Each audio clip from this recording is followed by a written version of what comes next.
Yo, well, everybody, welcome back to Top of the Morning. We have 1/3 of the legendary group Fanatix. Yes. Man like Dro. What's good? What's good? What's happening? How have you been, man? How we doing? Guys, in a minute. So, talk to us. What have you guys I been? know. Our last interview was lit as well. So we was looking forward to the next one. Yeah. I know this one's over Zoom though, so there's In no these times, out. you know what's like? No, I'm saying this one's over Zoom, so it's not as interactive. Man ain't got no alcohol and no food for you. Can't be doing For breakfast. I remember that. We left there early morning, lit. That's the top of the morning way, boy. Have you been drinking already? Nah, my No, man's got. The only thing we've been sipping on is tea. That's Yeah, all. what's in your tea though? Listen, I ain't even got my tea right now. Usually I'm drinking a nice little herbal blend of something, some kind of berry tea or something. What are you sipping on? Me, I think this is. Wait, let me try it again. A man said, "Let me try that again." Do you know what? You lot got me out of my bed early today. I'm not up these times, you know. So I'm all off center, but it's lemon and ginger herbal. Okay, there we go. Are you a millionaire yet? Isaac, what are you sipping on? Hmm? Are you a millionaire yet? No, no. Not far off. I hear you. We're joking. Are you a millionaire yet? Bro, not yet, man. Not yet. Soon though. Yeah, we all have to just aspire. I think wealth is important. Health is more important.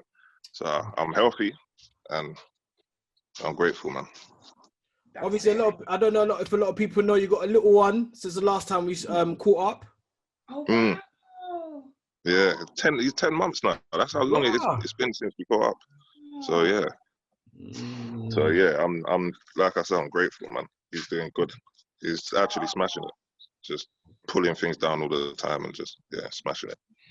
But he's good, man. How are you finding it? How are you finding it? It's amazing. Like everyone told me, oh, this is gonna be the most amazing thing of your life, and it is.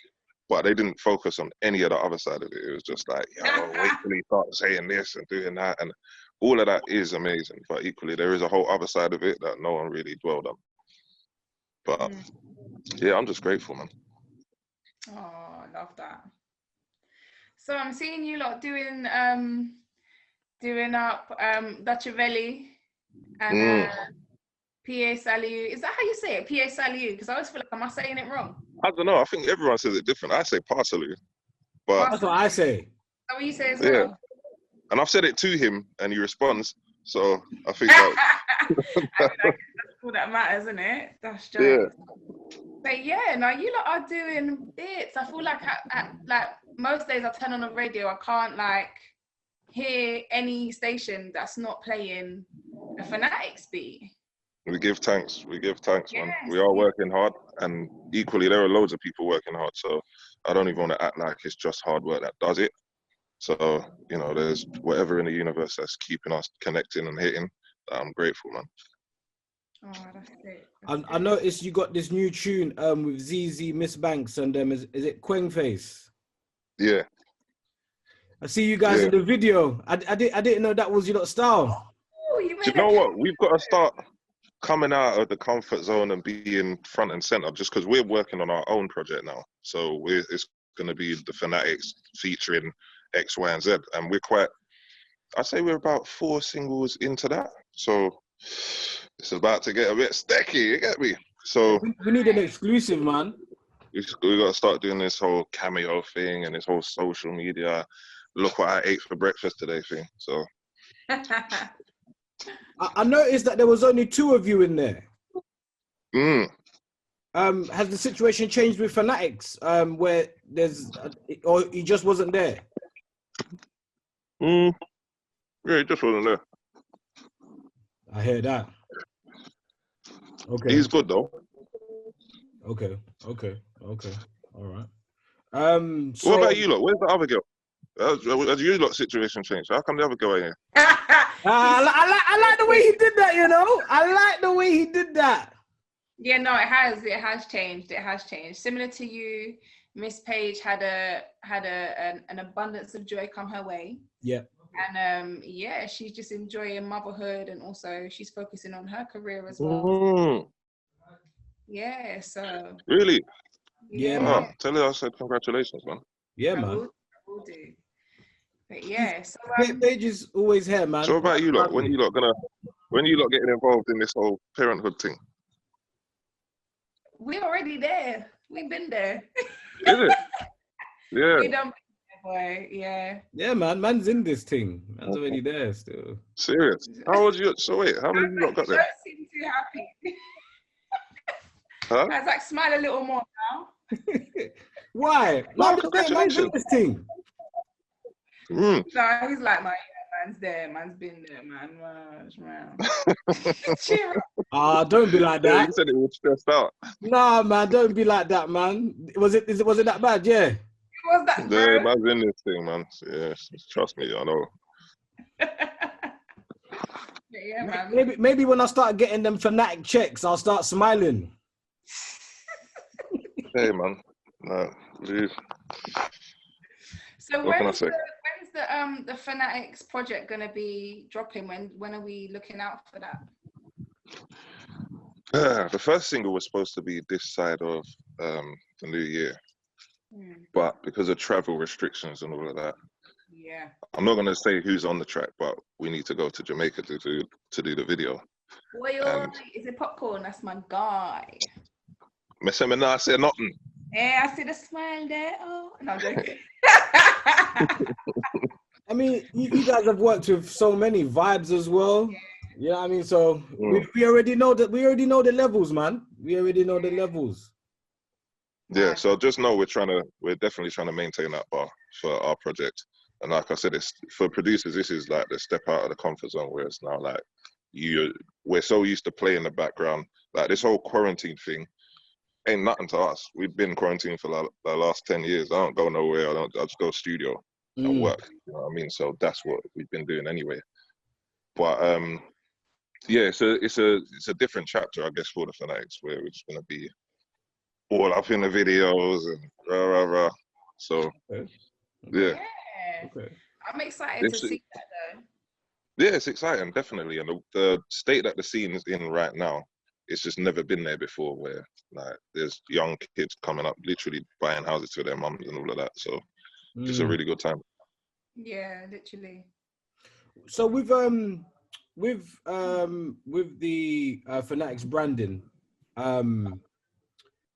what's going to be different on this project compared to the previous material that you've worked on for other artists?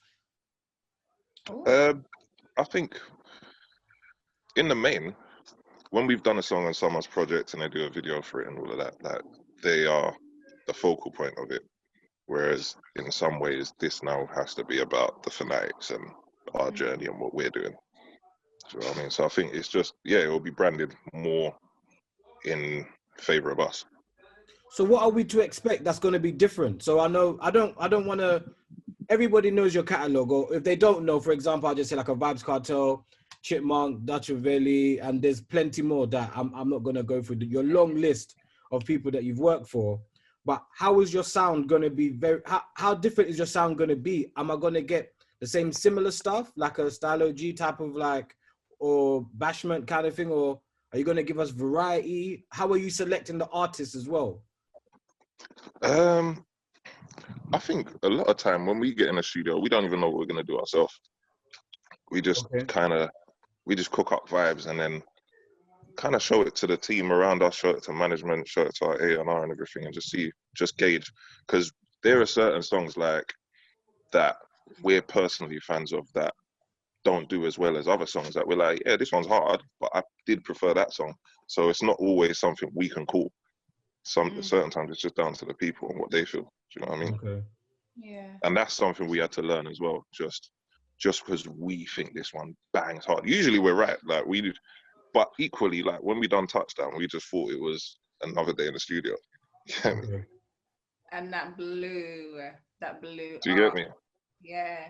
How? You know what I want to know? Sorry, Isaac. What I want to know is, because I know like last time we spoke, we were talking about like how you guys create, and it's more like, it's like, oh, this would sound good with that, or this would try this on top of that.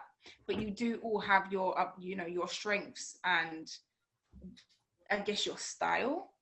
So Mm. like in this new like release it for you guys, is there going to be a kind of like I guess a homage to each of your styles?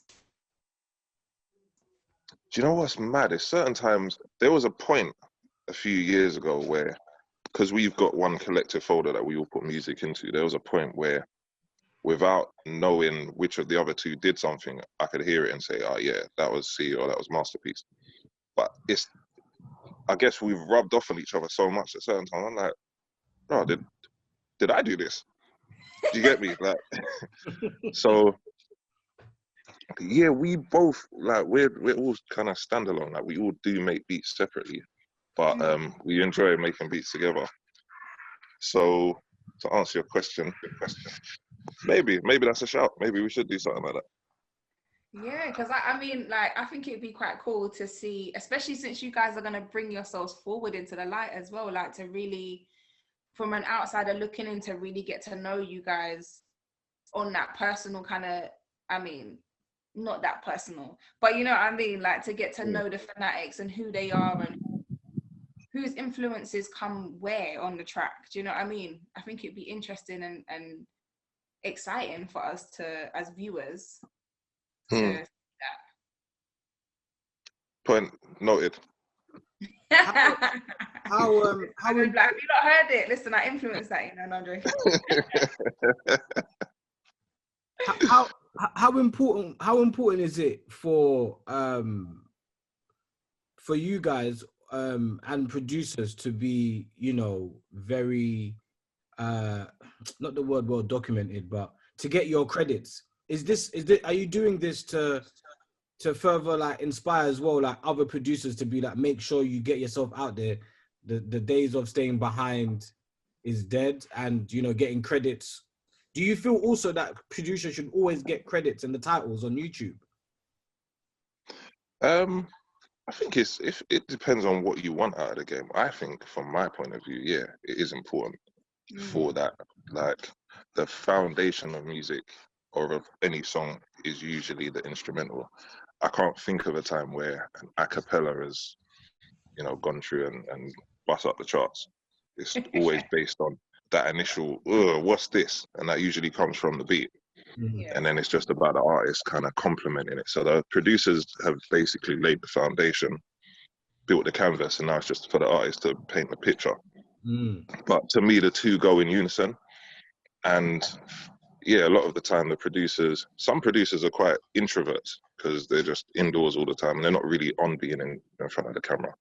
And that's a position we played for a while. But for where we want to take it to, it's important for us. But not every producer wants to do that. So where is it you're trying to take it?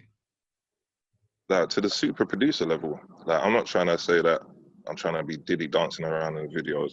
I ain't trying to do all of that. But I think for us, because we are more like I think it comes down to the difference between beat makers and producers. And that we produce songs, that we'll be in there with the artists and tell them like, yo, that sounded dead, do it like this and whatever. And a lot of that stuff isn't seen, but that is what actually makes the song. Yeah, that's mad. I never really thought about it like that, but that's so true. There's a massive difference between somebody who just makes a beat and then somebody who produces a song. Like it's completely different. I never really thought about that before. Yeah, so a lot of the time we are the filter between the artist and the public, where we're like, bruv, nah, I wouldn't even say that in your bars, bruv. You're gonna get backlash for that, or do you know what I mean? So we do have a heavily influence in the song, but publicly it's not really known like that. Like the amount of artists that are just like, I'll say to them, bruv, make man get a little cameo in a video, so that when it says Fanatix, you see man, and it's just like, yeah, of course. And then I'm not even saying this because it's a disrespect thing. because I've been in the artist position years ago when on a video shoot day, you're just trying to make sure the venue's there, the extras are there, like the camera guys, like there's so many logistics that it's easy to not remember the actual producers that made the song. And like I said, I don't think it's a disrespect, but I'm just very much pushing for us to be in that kind of domain at the moment. You know what, you touched on something there when you said like you'll actually interrupt and be like, do you know what, you're going to get backlash for that when you're listening to like some of the lyrics that some of these artists you're working with will be coming up with. And that made me think of Wiley and what Wiley's been saying lately about the industry kind of speaking up and putting on a pedestal all of this crime, all of this violence, and kind of just like allowing us to kill each other. Did you hear that? And also, what do you think? I haven't, you know.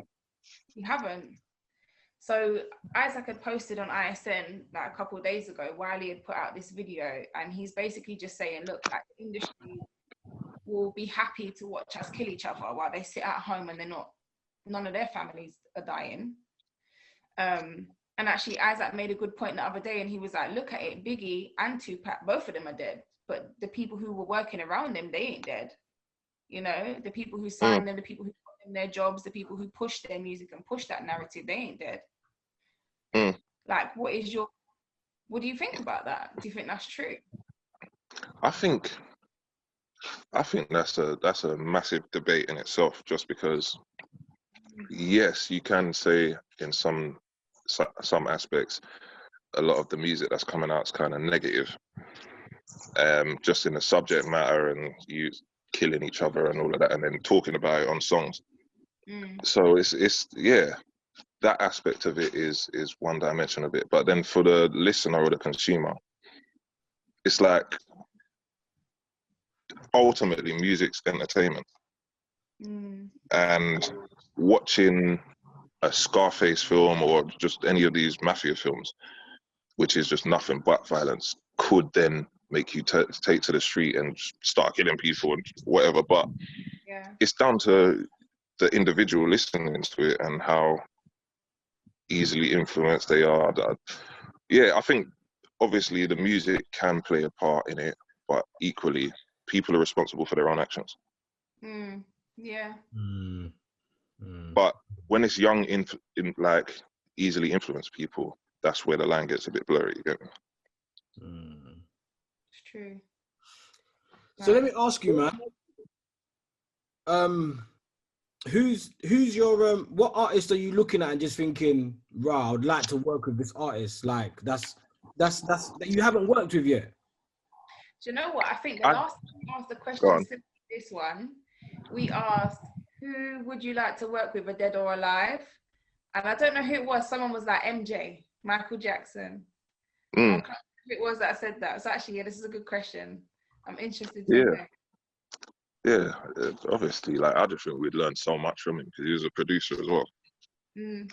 But right now, I think Coffee and the Fanatix would be a good mix. Like I think we'd make a smash. Yes. I need to be a fly in the wall, or I need to bring my camera and get them behind the scenes. You know, we're trying to do that a lot more.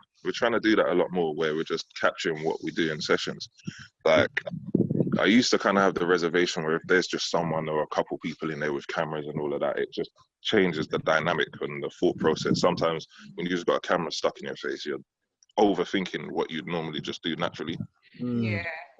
But yeah, we've started just doing it ourselves now. So we've got a couple GoPros. We'll just rig them up in the studio and just literally capture what we've been doing. So even from Dutchavelli sessions or whatever, we got a couple little snippets of behind the scenes stuff just from when we were in the studio and how he works, because he's sick. Like a lot of people just see him as that it's just big, aggressive drill rapper, but he's literally like more than a drill rapper and just super talented anyway. Like, and we've had hella sessions with him. I've never seen him even take out his phone and type in his phone lyrics or write anything down. He's just literally, you just catch a vibe and just go with it and just record. So let me ask you a controversial question, yeah? that I've seen a lot on social media, and people tend to say when obviously I'm on YouTube just watching like Dutchavelli. Is it his work rate or is it the connection that he has with his sister Steph to why he is where he is? Honestly, and this isn't, I don't gain anything from saying this, but trust me, he's sick. Like, we've worked with everyone over here pretty much, and he's levels above a lot of people. And he never actually leaned on the fact that he was Steph's brother. People ran with it. He weren't out there pushing and putting her in videos and begging it like that. People took that narrative and ran with it, but he wasn't leaning on that. Sick. Do you want to ask something, Charlie? No, I think I'm all asked out. Oh yeah. Yeah. All right, cool. So tell me, yeah. What's the favorite beat that you guys have done to date? Oh. But your personal favorite. Do you know what? It's bruv, you lot, man.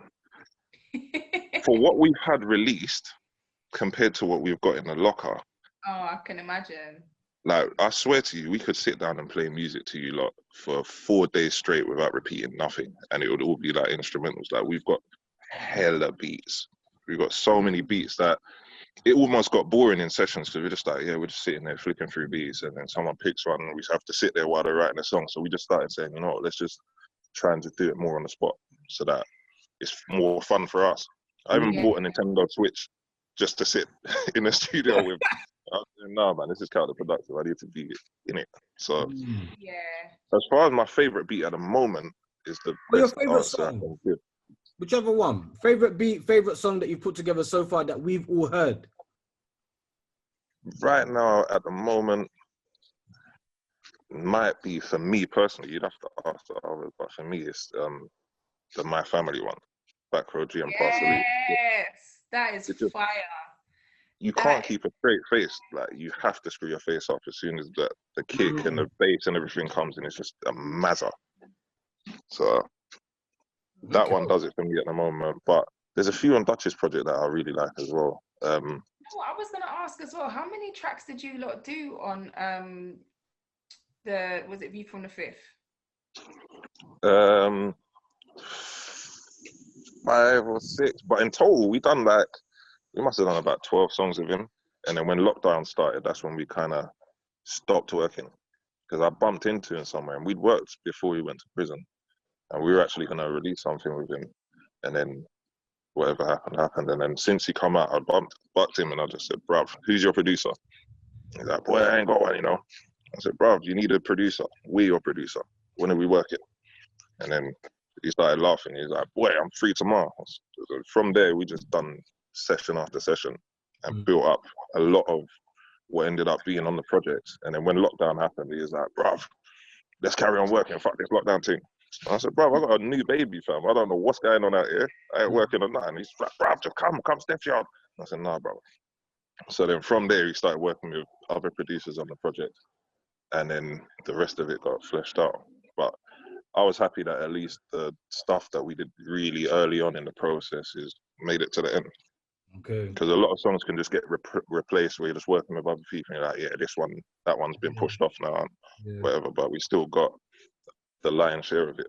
So I've got to mention this, man. Stormzy Chip, you know, you're making these beats, some of these beats where, your team making some of these beats. How does that affect your relationships, or does it actually impact you? For example, if an artist takes one of your beats and uses it in the clashing format to maybe work with another artist?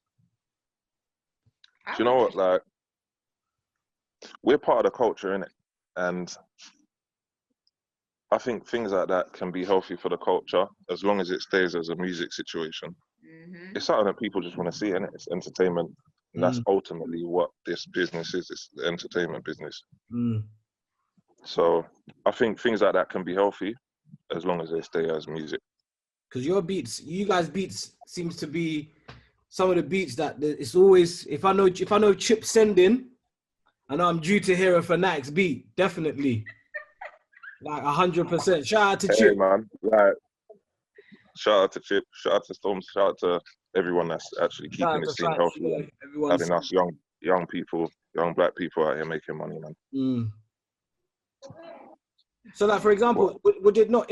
So for you, does it not impact you working with like Well, I'm not actually quite sure. So, have you worked with Stormzy yet? No. Right. So, but would now, if Chip's always with your beats being used in a crossfire, does that actually affect you as a producer working with Stormzy, like at all, or does that normally? I don't know, man. What someone chooses to do on a piece of music is kind of up to them, in a sense of we've done our job when we've created the music. And yeah, I don't take any responsibility, or equally, if the song sounds hard, the song sounds hard. Like, what can I do? All right. But I don't personally have any issues with anyone. You know what I mean? Of course. Yeah. The money has to keep flowing. I'm just doing my job, B. I hear you, bro. Cat mouse to feed, man. And if anything, that should make Stormzy want to say, all right, cool, let me jump on a Fanatix beat now and It should. up, you know? Do you know what? I don't know how it seems from that external perception of situations or whatever, but like, as producers, it's important to try and be as neutral as possible. You know what I mean? Like, ultimately, we are producers. We're not like out here trying to fan flames or whatever. Whatever's gonna happen is gonna happen. If it ain't a Fanatix beat, it'll be someone else's beat. Okay. It's true. Cool, man. So, what's the highest chart position one of your beats has got now? I don't even know, you know. Like, people send me things all the time, but I don't listen to the radio. I don't watch TV. Like, I try not to pay any real attention to that kind of side of things, and just stay focused on just the creation. Nice. Like, and when things go public and everyone's excited about it, we've already kind of done that internally and just played it around ourselves, and just like, it's months and months and months old by then, and we're just like, yo, wait till they hear this one by the time something we done work on months ago drops.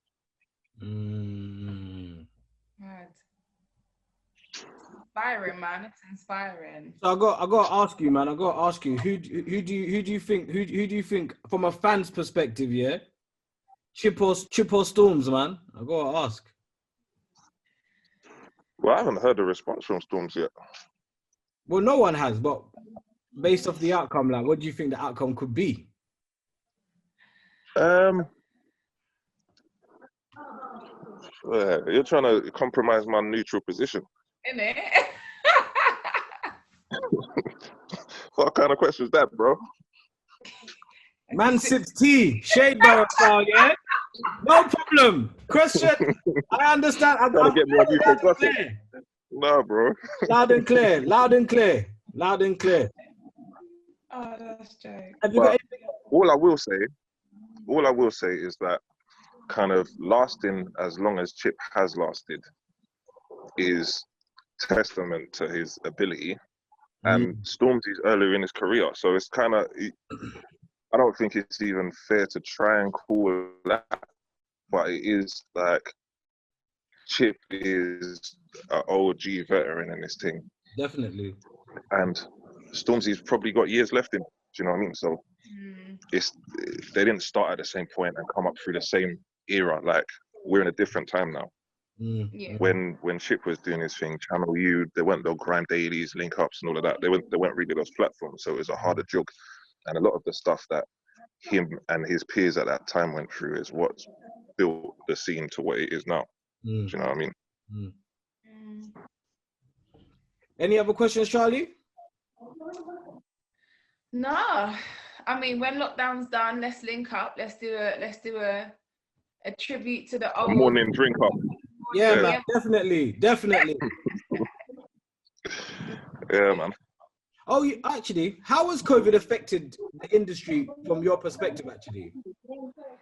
Well, from our point of view, we've never really done anything live anyway. So that's where it's hit the music industry the hardest. But, you know, since this lockdown thing, people are still charting, the songs are still going out, doing well.